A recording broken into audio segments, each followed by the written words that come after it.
Good afternoon and welcome to the 4 to 5. I'm Lauren Coleman here with Eric Chilton, Stacey Spivey, and Monique Robinson. Yeah, welcome to watching the 4 to 5 right here on WFMY News 2, Fire Stick, Roku, and the WFMY News 2 app for your TV, phone, or tablet. We're going to check in with Monique in a little bit to talk about the weather, but first we got to get to some of our headlines for today.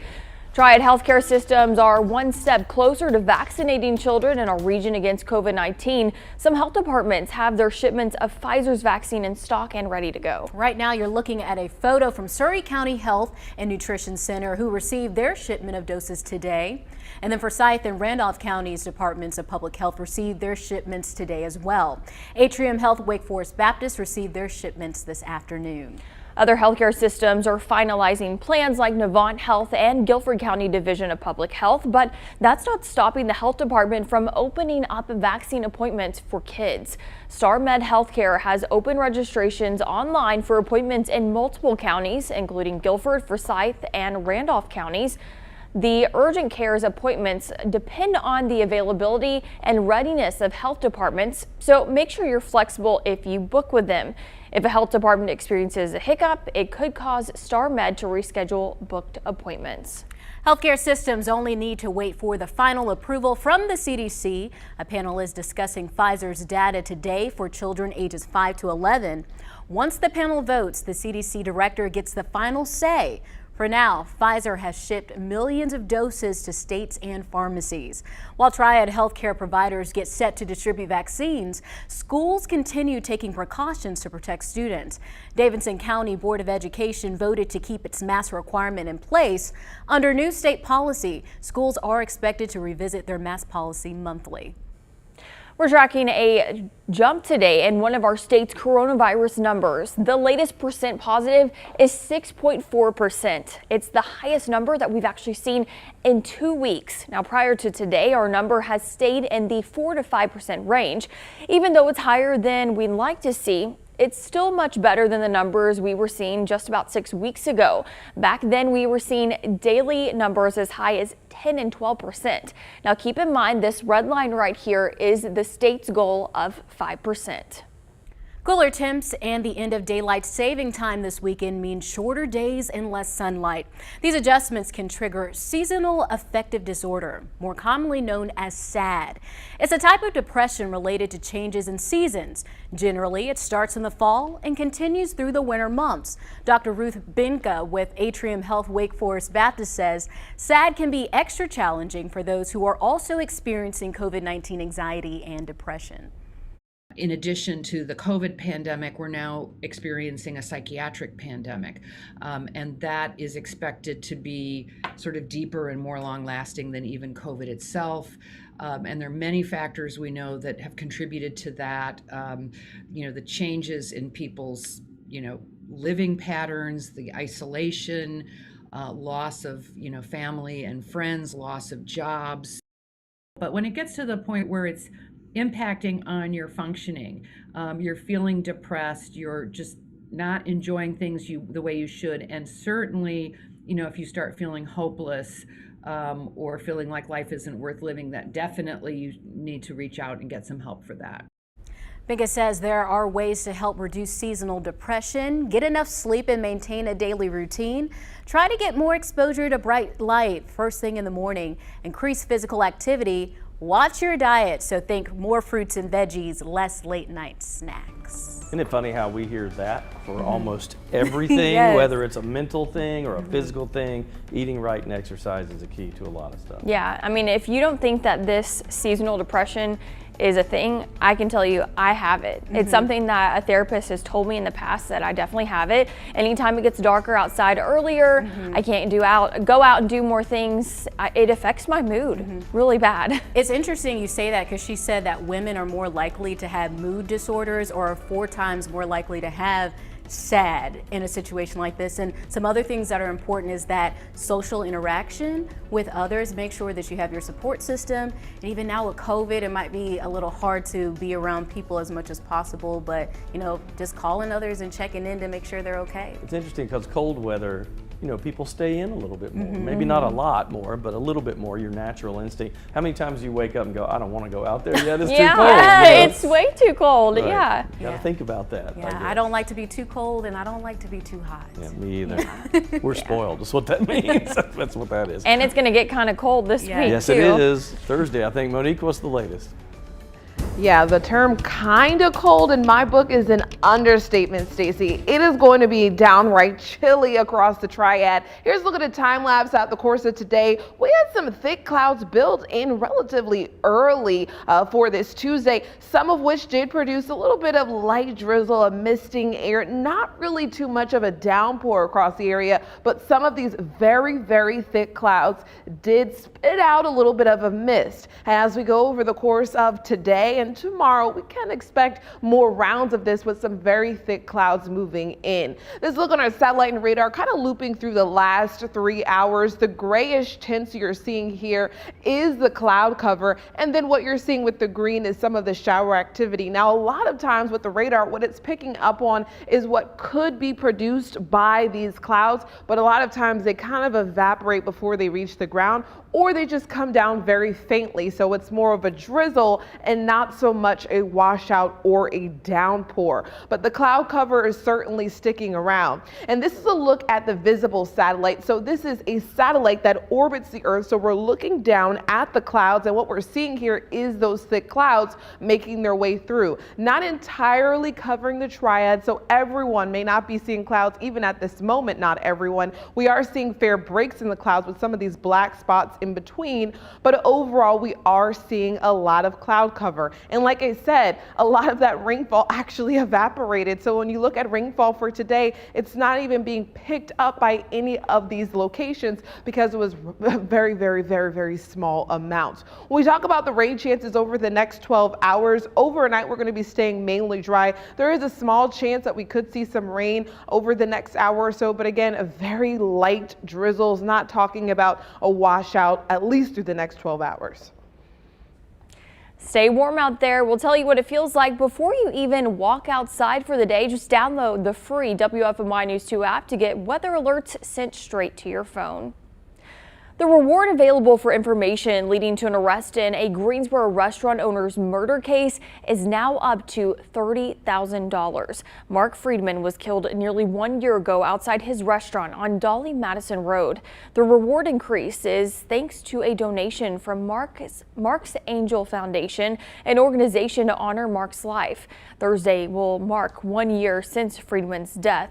If you have information about what happened, you can call anonymously to make a report to Crime Stoppers. That number is 336-373-1000. Winston-Salem police say a woman was shot sitting at a stoplight. Police responded to a reported shooting on Ramsgate Drive, but later learned the shooting happened on University Parkway. 27-year-old Jachelle Hay told police she was sitting at a stoplight when a white SUV pulled up next to her and started shooting at her car. Hay drove off and then realized she'd been shot. The SUV was gone from the area by the time police arrived to the scene. Hay was taken to a hospital for treatment and is expected to recover. Police did not release any other information about this attack, but if you know anything, call Crime Stoppers. That number, 336-727-2800. Opening statements were heard today in the homicide trial of Kyle Rittenhouse, a man accused of shooting 3 people in Wisconsin during protests against racial justice. The jury must decide if Rittenhouse acted in self-defense against the 3 victims when he fired an AR-15 style semi-automatic rifle in August 2020. 2 of the men died, 1 was injured. Rittenhouse was 17 when he traveled to Kenosha from his home in Illinois after unrest sparked when an officer shot and wounded Jacob Blake in the back. Rittenhouse claims he went to Kenosha to protect property. He faces life in prison if he's convicted of first-degree homicide. Reverend Jesse Jackson was held in a hospital overnight after falling and hitting his head. Jackson was meeting with student protesters at Howard University Monday. Doctors say tests came back normal. The 80-year-old civil rights leader was attending a town hall meeting with Howard University's president and students protesting mold and rodents in residential halls. It's not clear what caused Jackson to fall. Jackson and his wife were both hospitalized in August after testing positive for COVID. He was later transferred to a rehab facility to help treat his Parkinson's disease. We'll be right back.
A new blood test can detect more than 50 cancers, paving the way for more people to successfully overcome different forms of the disease. The test, called Gallery, can catch hard-to-detect aggressive cancers like pancreatic and ovarian cancers. Researchers say the blood test tracks the DNA a cancer cell sheds. 2 tubes of blood are drawn, then sent to labs for analysis. Healthcare providers receive results in 10 days. This blood test is meant for people who are at higher risk of getting cancer, whether that's because of age or genetics. Researchers hope to receive full FDA approval by the end of the year. As we inch closer toward vaccinating children, a new program could help your child overcome their fear of needles. A nonprofit organization created SuperMeg. It's a chatbot that helps relieve families of fear and anxieties. The Meg Foundation focuses on pain management. The chatbot teaches kids breathing and distraction techniques. A pediatric psychologist says the source of pain is actually hidden in our brains. You know, kids often feel like they don't have a choice to get that poke, so as much choice as we can give them. Which arm do we want that poke in? Which toy do you want to bring? Do you want to sit on my lap? I don't think this fear ever goes away. I'm still scared of needles. Yeah. If I'm getting a shot or blood drawn or something, especially when I was pregnant, and that happened a lot. I just do this. I don't want to see it. I don't want to know. I don't want to see it. You? Not now, but I wish they had this app back when I was younger, because I remember being in preschool and having to get a shot, and my mom and the doctor literally held me down. You were one of I was a those. really dramatic kid. I was like screaming, like you would have thought I was about to like die. Right. But it is really a fear, and a lot of adults, like you said, they have this fear. Yes. They're passing out. It's not anything to play with. I have one of my kids, who shall remain nameless, has to lie down when they get a shot because they're afraid they'll pass out. Like when they've given this person a shot, before I get close to it, they'll get woozy, like they're going to pass out. And that's the only one in my family that's like that. It doesn't bother me. I watch them take blood from me. Like it doesn't really. So you enjoy this? I mean, I don't enjoy it. You're like I like I like medical stuff. I do like medical Okay. things because I'm always fascinated with it. So to look at that doesn't bother me really. I like it when they just talk to me like, what'd you have for lunch today? How Yes, was your day? Distract you. Because it's that cold feeling. I still don't really care for them, but I'm not hollering like I was when I was a kid. Well, Yeah. Let us know. that's right. You scared of needles too? The worst is when they can't find the vein. Let's not talk about that. Okay. Look, We'll be right back. No. we're supposed to be I'm making done. people feel comfortable about getting the vaccine.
So this is the first time in a long time we get to give our winter gear some exercise with this cool and cold weather making its way into the Triad. As high pressure continues to nestle in across the east, we start to see that very cool air make its way into our 7-day forecast. I mean, overnight lows dancing around the 30s, the low 40s. I mean, that's what we're talking about as we move through this week as that high pressure makes its way in, as well as when we start to move towards your Thursday and your Friday, the rain chance possibility starts to also put itself back into the forecast. So for your day tomorrow, your Wednesday, it's staying on the chilly side, 50s. That's about as high as it gets, not seeing a 60, which is in fact the temperature we should be reaching for this time of year. So this week we're getting these winter teases for sure, not necessarily feeling like fall, or at least what it should for this time of year. So this is a future cast kind of showing you hour by hour what you can expect over the next several hours, keeping things dry. The cloud cover not being shown on this map, but it is going to be there at times throughout the day to the rest of the day as well as on Wednesday. When we look towards the mountains, we start to see some hints of pink and purple, some snow, or at least wintry mix is going to be a possibility as we look towards the mountains, especially with those numbers falling down to the 30s. All right, you know, it's a crucial time right now for employment seekers, and thanks to one organization locally, there's a one-stop shop event with literally hundreds of jobs waiting. I spoke with President Kimberly Harris of the Career Center of the Southeast to get the scoop. All right, let's talk about this job fair because, I mean, you know, this is a crucial time right now. Before we get to the job fair, I do want to ask you, what are your feelings about the job market right now? Where do you think we are, Kimberly? I think we're in a transitional phase, Eric. We're seeing changes in my industry like we've never seen before. People are very informed. They're asking questions they never asked before. We're seeing a lot of changes. We're in 37 states. We service 37 states, but it's the same issue. You know, there's a labor shortage. People are concerned about going back to work. They're concerned about our health. But I am seeing our employers across the country, they are answering these questions. It's been some difficult conversations, but I definitely see we're going in the right direction with change. 300 jobs plus, that's a lot of positions waiting to be had. What do people need to think about when they're going to these job fairs to try to get these slots? What I would want people to think about, Eric, and it's the basics. You and I talked about this years ago, preparation. Now, we've all been in the house for almost 2 years, me included, and we've gotten comfortable with our attire and with our communication, but you know, we're ready to get back to work. We need preparation. We need to research the companies, ask the questions we've never asked before, ask about your health benefits, ask about what are you doing in regards to safety as it pertains to COVID. We need to make sure that resume is up to date. Practice that elevator speech, get in front of your friends and family. And again, we just need to get back to that professional communication, that professional appearance, and research the company. It reminds me of what my mom used to say to me. She goes, "You got to look like you know something, son." You do. True. You do. Hey, Kimberly, good luck with this. Thank you so much for all your help with all these jobs. Yeah, Keep 'em coming. One thing too, people say, well, it's a job fair, it's another job fair. Not necessarily the case with her. Kimberly built this company up, right, from the ground up, and has really branched out into, to what it is, the Career Center of the Southeast. So they pull resources not just here locally, but from all the places where she touches. They bring all that knowledge in to all of the areas. So really, it's bigger than just the name job fair doesn't do it justice, really. I love the fact that it's like a one-stop shop. So when she was mentioning having your resume prepared, looking the part, do they have people there talking about the importance of looking great, or like looking at your resume, because different types of jobs require different formats? She said we all got too used to pandemic dress. Okay. We were dressed down and working from home, and she said you got to snap it back up. And she said that they have people there to help you with resume, with presentation, everything. I mean, it's not. So that's something a lot of people could benefit from, even if they're not looking for a job necessarily. Well, and I mean, we've done so many stories about how so many people have decided throughout the pandemic that they want to switch careers. So this would be the perfect opportunity. If you're one of those people, you want to explore other options out there, hit this up. And great practice too. Like if it's been a while since you've maybe done an interview, like even if you're not completely sure you want to switch, just check it out. Get that It's been so practice long in. for me, I'd be scared to death. We're coming right back.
There is nothing like your personal story and experiences. But in today's U Day segment, we are reminded that our stories are the glue that could possibly mend the broken pieces in our communities.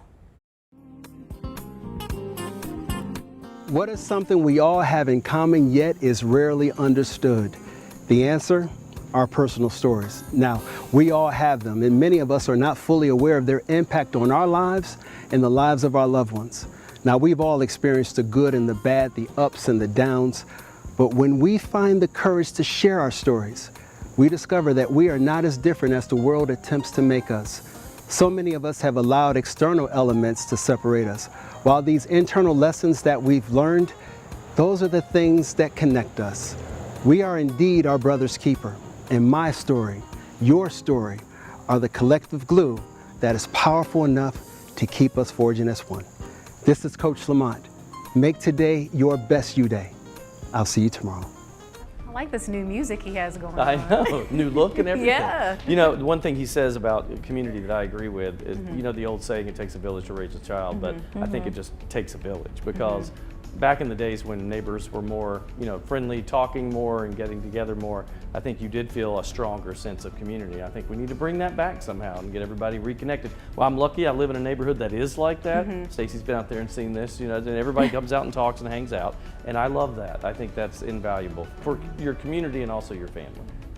Yeah, he talked about being open about your story to help others to be inspired by them. I feel as though for me, I really push towards that. I feel as though that is the best way to inspire others if you're vulnerable, if you're open, because I know that I've been through things, and a lot of times people may see me on camera as a meteorologist, but hey, your girl been through some things. Yes. You know what I'm saying? I've been through, you know, the toughness with school. I've been through the tough things with relationships. I've been through it all. And I want you to see all of that, to know that better is not only possible, but also through those rough patches, I've made it through those as well. That's a good point, Monique. I think that's why mentorship is so important, because I think having a mentor, like, they kind of provide that blueprint for life. Like, say if you're interested in a certain career, you can learn from their mistakes or what worked for them. And I think in turn, like us sharing our stories, like going out to schools and communities, talking about your job and what you did to get to where you are, all of that can be helpful. Yeah, and one thing, you know, on this show, we're able to do my 2 cents every day, and that is really a time where we can, you know, share our difficulties and our struggles that we're going through. And a lot of times I get feedback from people saying, hey, that is something that's been going on in my life too. Thank you for sharing. So I'm very appreciative that we get to do that. I think you have to do that. I know I did a series on mental health several years back. Goodness, it might have been 7 or 8 years ago now. But and I talked about my panic attacks when I was a kid. It started when I was 5, it ended when I was 15, came back later in life, beat it again. But when you're open about that and you share, Monique's right. As soon as you open the doors, then everybody feels more comfortable, and it keeps that conversation going. Lets you know you're not alone. Yeah. And I love hearing from other people how they got through something, because I'll apply it to my life. It's true. We all learn from each other. That's right. All right, we'll take a break. Last half hour coming up.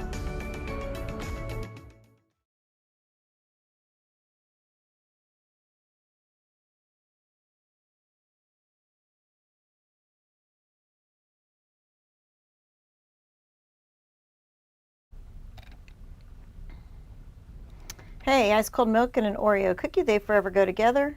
Next best combination.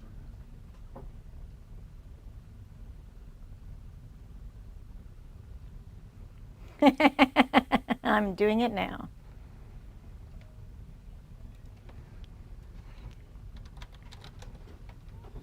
You stop it right now.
Good afternoon, everybody. Welcome back to your 4 to 5. I'm Eric Chilton with Lauren Coleman, Stacy Spivey, and Monique Robinson. Yeah, thanks everyone for watching the 4 to 5 right here on WFMY News 2, Fire Stick, Roku, and the WFMY News 2 app for your TV, phone, or tablet. So many options, so many ways to watch us. So many ways. Make sure you join us on Facebook. Lots to talk about there, including one of our top stories. Pfizer's vaccine for children is finally in the Triad. Several healthcare systems received shipments of Pfizer's vaccine today. Surrey County, Randolph, and Forsyth County Health Departments all received their shipments today, as well as Atrium Health Wake Forest Baptist. Guilford County Health Department and other healthcare systems in the Triad are still finalizing their plans. These preparations come ahead of a CDC advisory panel's decision to approve the vaccine for children ages 5 to 11. The polls are open for only a few more hours. Voters head to the polls for mayoral races, council members, and other local races for those who represent you on matters right here at home. Now here's a breakdown of some of the big municipal races. Guilford has mayoral races in Jamestown, Stokesdale, Pleasant Garden, and Summerfield. Forsyth County has mayoral races in Clemens, Kernersville, Louisville, and Tobaccoville. Alamance County also has mayoral races in Burlington, Elon, and Graham. Davidson County has mayoral races in Denton, Thomasville, and Wahlberg. The polls for today's elections close at 7:30 tonight. Greensboro won't hold city elections until March. That's because of a state law that allowed cities to delay elections until the 2020 census redistricting. And High Point is not scheduled to have an election until 2023. Cooler temperatures moved in quickly this week. Some people get excited for winter because pests like snakes and bugs disappear. But does the cold weather kill off viruses? WFMY News 2's Megan Milleris verifies a viewer question about whether a freeze can do just that. Well, that sound means it's time to verify. The thermometer number is dropping almost in cadence with the COVID case count lately. Nationwide and here at home, we're making big strides fighting COVID-19, but health experts have cautioned we are not at the finish line yet. That brings us to a claim by Carol Harris. She said we need a good freeze to kill all these germs. So is it true a freeze or even just cold weather can kill viruses like COVID and the flu? To verify our sources are a research study published in the medical journal PLOS Pathogens and Dr. Chris Uhl, an infectious diseases physician for Atrium Health Wake Forest Baptist. They conclude the claim is false.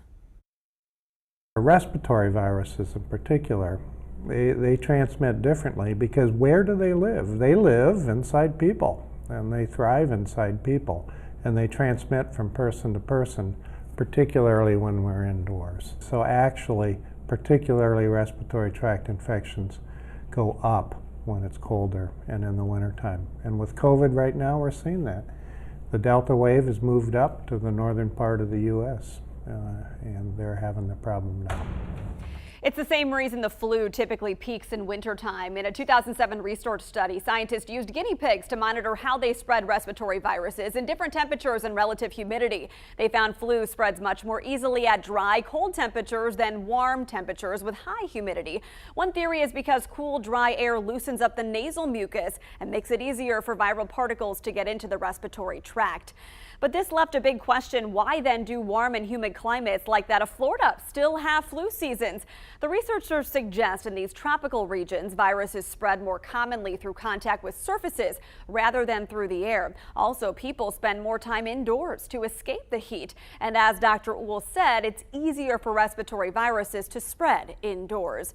In conclusion, we verify no, a cold freeze does not kill viruses. In fact, it does the opposite, facilitating its spread. So how did this claim originate? Dr. Uhl thinks it's because hard freezes can kill ticks and mosquitoes, but those illnesses the pests carry are not respiratory and spread through bites instead of aerosol droplets. With your Verify, I'm Megan Milleris.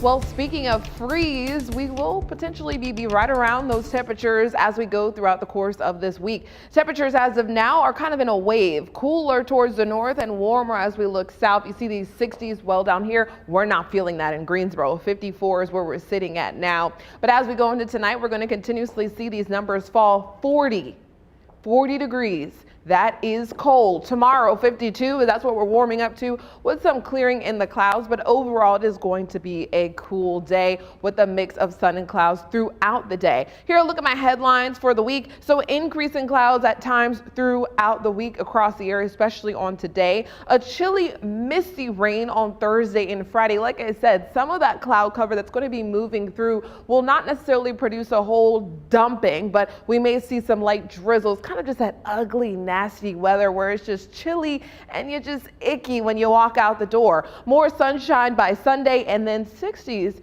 look like they might be coming back in the forecast to start out the week next week. You see it on there Monday and Tuesday, back in the 60s, but the next several days are in the 50s, 40s, overnight lows, dancing around those low 30s. And as we transition into Sunday, make sure to set your clocks back for the fall season.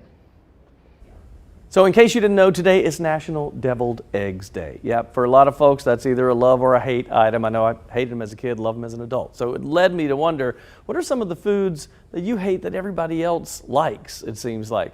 Jeff Griffin says crab legs just because it's too much work. Don't put the work in for it. Susie says oatmeal, and I love her comment, it's like eating paper-flavored paste. Strong opinions there. Rick says salmon. So many people love it, and I grill it or sometimes cook it in the smoker for my wife, but I just can't eat it. Too many memories of canned salmon he ate as a kid. I don't blame you for that one. All right, Ariel got real here. She says, I'm going to be hated for this, but bacon. But I know people yelling across the studio. Because she said I was watching a documentary about pigs, and I was like, nope, no more bacon for me. That might do it. Rebecca Hill says eggs, OMG, can't do it. Fried, scrambled, over easy, boiled, deviled. It is a no-go. And Joanne says green bean casserole, interesting. She loves green beans, just not the casserole. I'm the opposite. I like the casserole better than the green beans, but I'll eat both. Really? Yeah. Oh, I don't really like green bean casserole, but I love green beans, so I'm with her on that. But the one thing that I have never loved is bananas. Even when I was a baby, my mom tried to feed me bananas and she said you would not eat it. And still this day, I hate your nose up at it. Bananas. They're disgusting. Ugh, gross. That's so no. funny. My mom actually loves bananas. She eats a banana every day, sometimes twice a day. She'll cut them up and put them in her cereal. She's getting her potassium. She loves them, and I'm surprised I don't like them as much as her because she ate them throughout her pregnancy. Banana smoothies, They're just okay I like. to me. What, Lauren, what's a food that you don't like that So most the people were do? coming at me in your comment Yeah, section. they were. I don't like collard greens. I don't like collard collards. I don't really care for who makes them. They're just not my thing. Even with vinegar and onions, because that's Nope. the best one. Sugar, none of that. Nope, none of it. Okay, we'll take it. Well, let us know in our Facebook chat what you love that everyone else seems to hate. All right, people, how about if we talk about a food that we love, or at least that I love anyway, coffee. Depending on how strong you brew your coffee, it could be a meal. I've been known to make what's called chewy coffee. That's right. What do you think is the percentage of people who drink coffee? 65. Okay. Oh, I'd say gosh. 80. Yeah. Yeah, I was thinking more than 65. All right, so you guys are right on track because I got these stats from eimports.com that distribute coffee, and they say over 50% of Americans over the age of 18 drink coffee every single day, and they say this represents over 150 million daily drinkers. Now, if you're a daily coffee drinker like I am, how much do you drink? Usually about 2. 2 cups, okay, for 2 you. to 3. 3 on a hard day. Monique? I don't drink coffee. Oh! She's the one! She's the one. Okay, so according to the 2021 coffee stats, the average amount that people drink is, we're going to change it for you so you can see, 3 cups of coffee a day. Okay. 3 cups. But I have to tell you, the U.S. is not the biggest consumer of coffee. Let me show you who is. The top countries in the world for coffee consumption are Finland, Sweden, Switzerland, Germany. The U.S. is there, but we're like 8th on the list. The number 1 country, Finland, is creating coffee. And I said creating, so let me explain. We skip the farming part and we use plant cell cultures instead. Scientists aren't growing coffee plants in a lab, they're just simply creating it. Lab-grown coffee doesn't need pesticides or fertilizer. It reduces greenhouse gas emissions as well. And it doesn't matter what's going on with the climate. Too much rain, not enough rain. The coffee is made by cellular agriculture, and they say it almost smells and tastes like coffee. Not like, of course, 100%. It tastes a combination of different types of coffees. All right, so they call it beanless brew. Researchers expect to get regulatory approval, and you could see this on shelves in shops in the next few years. Thoughts on this? How about you, science girl? What do you think? I think it definitely is smart, intelligent. It's probably much less work because all the work you have to do on a farm or what have you to do the beans and collect them and all that, that's just so much work. If you could do it in a lab, but I know people don't like lab-made food, so. Right, that and there's also like the jobs involved and stuff like that too, right? So I can see both ways, It's right? like we're getting close to Star Trek when they have the replicator. You just push a button for coffee and it creates coffee, you know? I would like that. I would like that. Yeah. And then it just Strange. cleans it by itself too. Oh, see, now that would be good too. All right, beanless brews. We're just going to have to wait and see. You can share your coffee tour with us later on.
Yo. What video? Oh, I don't. Stacy, call up the Brad scare video so we can show our Facebook people. So the backstory for this, where are we? Over here, over here, over here, over here. How did she pull it up? Oh, you mean Oh, we only have 15 seconds. We don't have time. Oh, I thought you, 50. We do have time. All right, so what it is we have, our director, Brad, is forever trying to scare us. And this hadn't been going on for a few months. It's been going on for like a decade. So our producer, Tasha, got him back. And when he scares, apparently he does this. Don't know what that is. Wait, what camera? With this camera, 5. Walk up to 5. Oh, and hold your phone up. We're going to show y'all a bit. Oh, we get to show.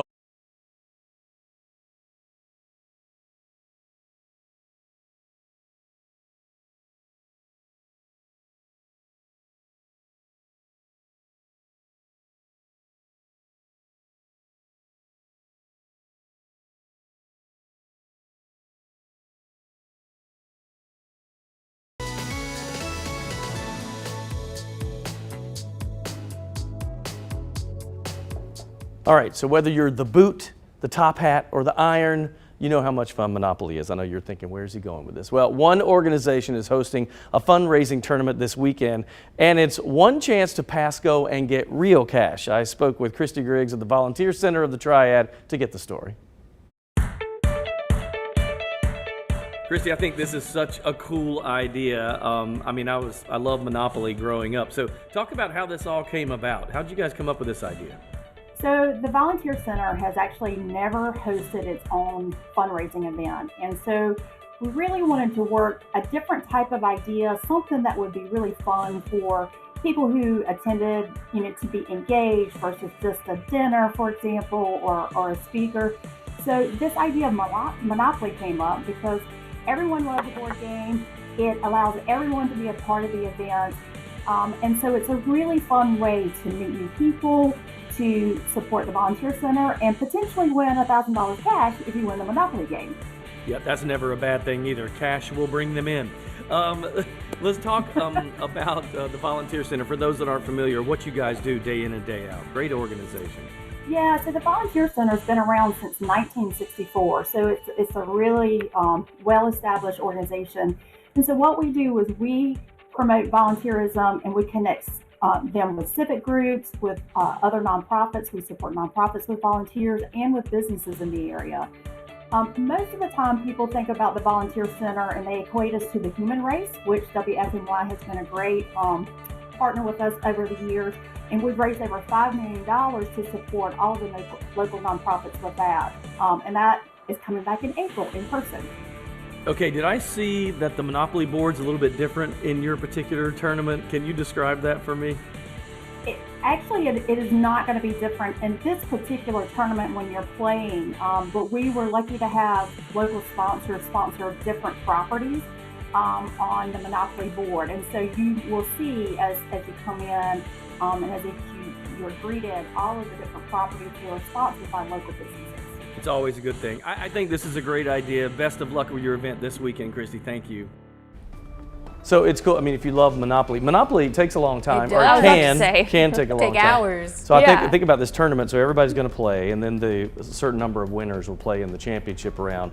But you can win $5,000 as a reverse raffle that they're doing, and then you can also win $1,000 if you win the Monopoly thing. So I mean, it's going to be fun. Real cash, not Monopoly. No, real cash. Okay. That's right. Make that clear. Maybe we need to get on that's one what of these I'm thinking. rounds. Yeah. I was never good at that one, though. I used to I told you about this earlier. When I was bored as a kid, I would try to play against myself. And Monopoly? And I would just buy everything to make it fair. But yeah, you never try to play games by yourself? Not Monopoly.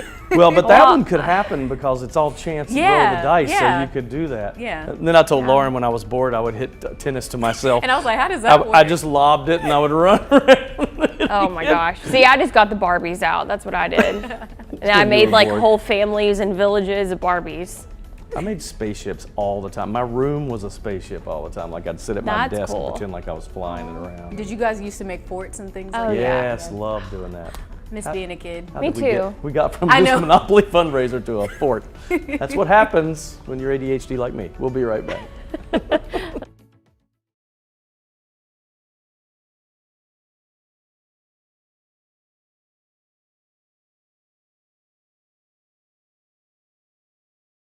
Whoa, what is that? I know, I was like, oh, that's Tasha's face. Oh, I was like, what is up right now? Okay, here we go. Okay, y'all have to watch this. This is awesome. The video we've been talking about. That's our producer Tasha hiding and laughing because she's about to scare Brad. So sneaky. She really thought about this. She can't stop laughing. Y'all just wait. His reaction is priceless. Hey, Paul. I'm impressed with how she got behind accident. Just rewinding up his little hand slap. The T-Rex arms. Listen, and for all of us here, this is such a great video because he gets all of us all the time. Watch. It's like a thing here. It is. Everyone tries to scare everybody. And I mean, I'm not talking about just for the recent. She said she was there for 20 minutes waiting for him. 20 minutes of hiding. You can hear him walking in.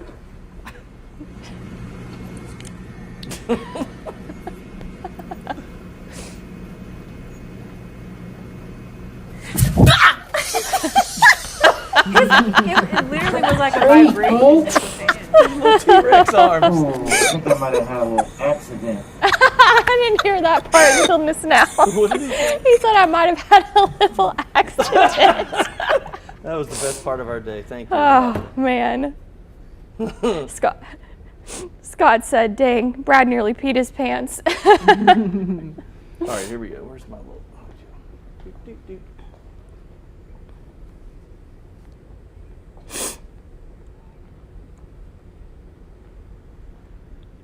There's Tasha. Tasha, he's getting you back. She's like, got an itch, sorry. There they are. They are a happy couple. The dream team. Not happy couple. There they are. I got Brad so bad one time he had to lie down on the floor in the studio and he was holding his chest going, my heart, my heart. This was like 11 years ago or something crazy.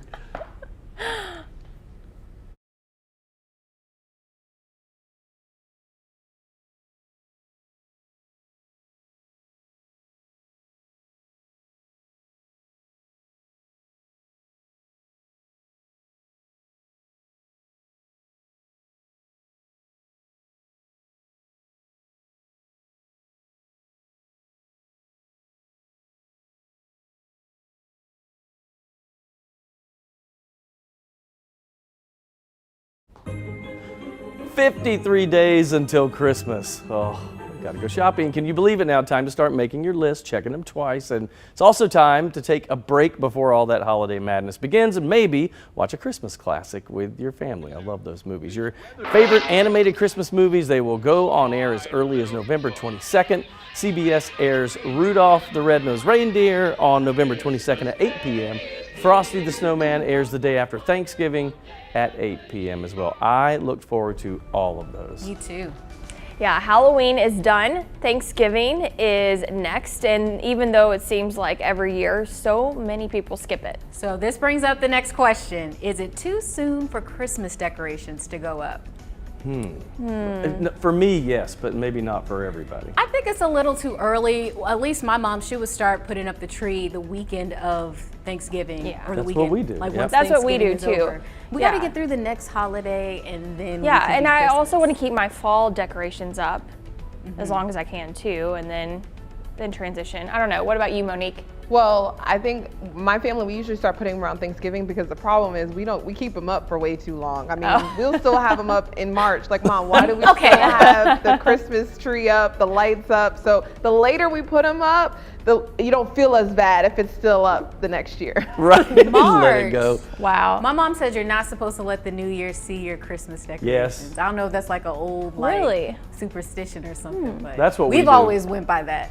It's the weekend, for us, it's the weekend after New Year's, whatever that is when we take it down. Yeah. Well, let us know what you do. Yeah. What do you do? Let us know on Facebook. Well, keep pounding Panthers. Yeah, we're giving Panthers fans the chance to win 2 tickets on 2. We have tickets up for grabs for the next 3 upcoming games. Our first drawing was last night. Richard Brooks from Greensboro won tickets to this Sunday's game against the New England Patriots. We will contact you and you will have 48 hours to respond. For other upcoming drawings, first go to WFNYnews2.com. On the homepage, you'll see the story that says Play and Score Carolina Panthers tickets on WFNY News 2. Click that story. Once you're in, click on the hyperlink that says Play 2 tickets on 2 trivia. Here, there are 5 Panthers trivia questions. What's nice, you can play as many times as you like. The more you play, the better your chances are to win. For this next drawing, you have until 6:30 next Monday to win tickets to the Panthers game against the Washington football team on the 21st. Now, once trivia closes, you'll need to watch WFNY News 2 at 11 next week to see who wins. This is the second of 4 ticket giveaways, so you have several chances to win. Just log on to WFNYnews2.com and play Panthers trivia for your chance to win 2 tickets on 2. And don't worry, if you didn't win tickets for this Sunday's game, you can still watch it right here on WFNY News 2, your home of the Carolina Panthers. We'll be right back.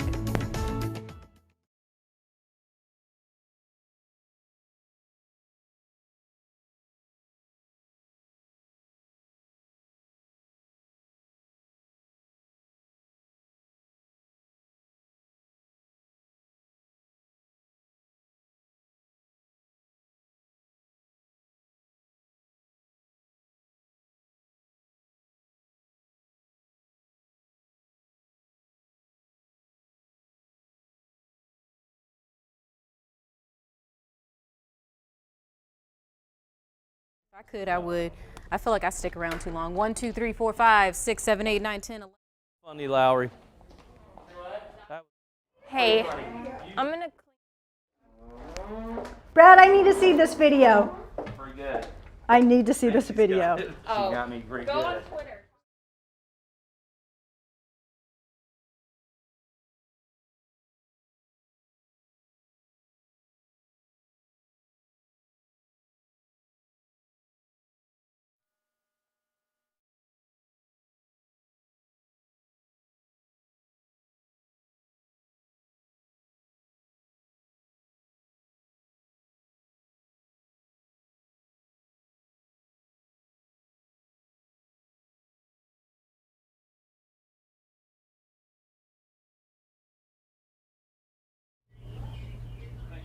Mic check, Jalen. Mic check, Jalen. It's Jeffrey.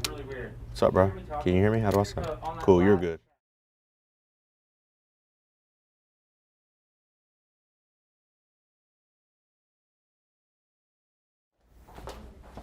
Mic check, Tim. 1, 2, 3, 4, 5, 6. 1, 2, 3, 4.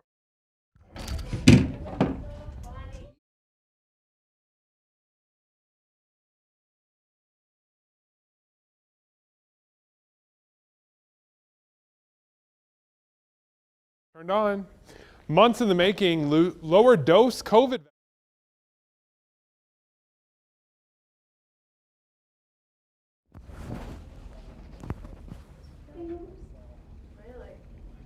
Hi there, Oklahoma, Oregon, Pennsylvania, Rhode Island, South Carolina, South Dakota, Tennessee.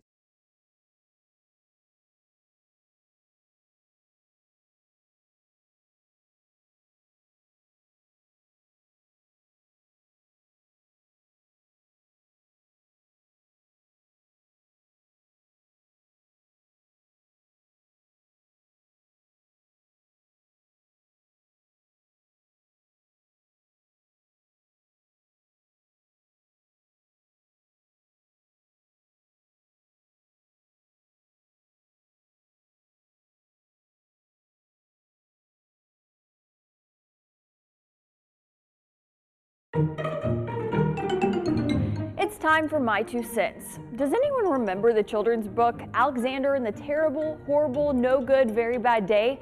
It centers around a little boy having exactly what the title says, a terrible, horrible, no good, very bad day. From the moment he wakes up in the morning with gum in his hair to the dentist finding a cavity, everything seems to go wrong. This morning started as an Alexander day. I woke up not feeling so great with a cold. I was running behind. My husband had jury duty, which meant all the morning tasks were on me. The only coffee we had left was decaf, and then my curling iron died, of course, right? In the book, anytime something goes wrong, Alexander says he thinks he'll move to Australia, and by 9 a.m., I was ready to pack my bags too. Just like Alexander, I was wallowing in my sorrows. I couldn't see past the bad. Thankfully, both Alexander and I have good moms to remind us that some days are like that, even in Australia. It paints a bigger picture that we can't run away from our problems or our bad days. Bad things happen, but we have to focus on the good. Yes, I had to do the morning routine by myself, but that also meant I got to spend extra time with my daughter. Yes, I have a cold, but I am grateful for my overall health. And yes, my curling iron died, but thankfully I found an old one, and honestly I think it turned out to be a pretty good hair day. So if you're having an Alexander day, try to find the light in the darkness and make it a terrific, wonderful